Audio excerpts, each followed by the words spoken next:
ಪ್ರಧಾನಿ ನರೇಂದ್ರ ಮೋದಿಯವರ ಕೇಂದ್ರದ ಸಚಿವ ಸಂಪುಟದಲ್ಲಿ ಸ್ಥಾನವನ್ನು ಪಡೆದಿರುವ ಉಡುಪಿ ಚಿಕ್ಕಮಗಳೂರಿನ ಸಂಸದೆ ಶೋಭಾ ಕರಂದ್ಲಾಜೆ ಇದೀಗ ಜನತೆಗೆ ಧನ್ಯವಾದವನ್ನು ಅರ್ಪಿಸಿದ್ದಾರೆ.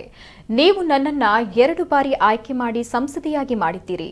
ನನ್ನನ್ನ ಗುರುತಿಸಿ ಪ್ರಧಾನಿಯವರು ಕೇಂದ್ರ ಸಚಿವ ಸಂಪುಟದಲ್ಲಿ ಅವಕಾಶವನ್ನು ಕೊಟ್ಟಿದ್ದಾರೆ.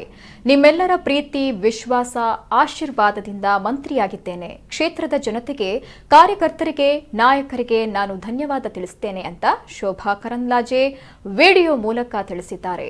7 ವರ್ಷಗಳ ನಂತರ ಉಡುಪಿ ಚಿಕ್ಕಮಗಳೂರು ಸಂಸದೆ ಶೋಭಾ ಕರಂದ್ಲಾಜೆ ಸಚಿವ ಸ್ಥಾನ ಅಲಂಕರಿಸಿದ್ದಾರೆ. ಡಿವಿ ಸದಾನಂದ ಗೌಡರ ನಂತರ ಮತ್ತೊಬ್ಬ ಒಕ್ಕಲಿಗ ಪ್ರಭಾವಿ ನಾಯಕಿ ಶೋಭಾ ಕರಂದ್ಲಾಜೆ ಅವರಿಗೆ ಕೇಂದ್ರ ಸಂಪುಟದಲ್ಲಿ ಸ್ಥಾನ ದೊರಕಿದೆ. ಕಾಂಗ್ರೆಸ್ನ ಡಿಕೆ ಶಿವಕುಮಾರ್ ಮತ್ತು ಜೆಡಿಎಸ್ನ ಎಚ್ಡಿ ಕುಮಾರಸ್ವಾಮಿ ಅವರಿಗೆ ಸ್ಪರ್ಧೆ ನೀಡುವ ಮತ್ತೊಬ್ಬ ಒಕ್ಕಲಿಗ ನಾಯಕಿಯಾಗಲಿದ್ದಾರೆ ಎನ್ನುವ ಮಾತು ಕೇಳಿಬರುತ್ತಿದೆ. ಇವರು 2008ರಲ್ಲಿ ಯಶವಂತಪುರ ವಿಧಾನಸಭಾ ಕ್ಷೇತ್ರದಿಂದ ಮೊದಲ ಬಾರಿಗೆ ಶಾಸಕಿಯಾಗಿ ಆಯ್ಕೆಯಾದ ನಂತರ ಬಿಎಸ್ ಯಡಿಯೂರಪ್ಪ ನೇತೃತ್ವದ ಮೊದಲ ಬಿಜೆಪಿ ಸರ್ಕಾರದಲ್ಲಿ ಪ್ರಮುಖ ಖಾತೆ ಪಡೆದು ಸಚಿವೆಯಾಗ್ತಾರೆ. ಉಡುಪಿ ಚಿಕ್ಕಮಗಳೂರಿನ ಎಲ್ಲ ಜನತೆಗೆ ನನ್ನ ಧನ್ಯವಾದಗಳು. ನೀವು ನನಗೆ 2 ಬಾರಿ ಆಯ್ಕೆ ಮಾಡಿದ್ರಿ.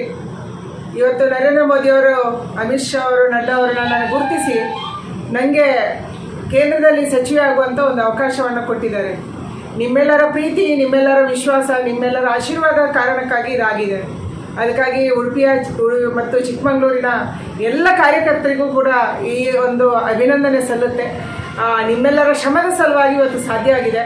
ನನ್ನ ಎಲ್ಲ ಮತದಾರರಿಗೆ ಮತ್ತು ಕಾರ್ಯಕರ್ತ ಬಂಧುಗಳಿಗೆ, ನನ್ನ ಎಲ್ಲ ನಾಯಕರಿಗೂ ಕೂಡ ಧನ್ಯವಾದಗಳನ್ನು ಹೇಳ್ತಾ ಇದ್ದೀನಿ.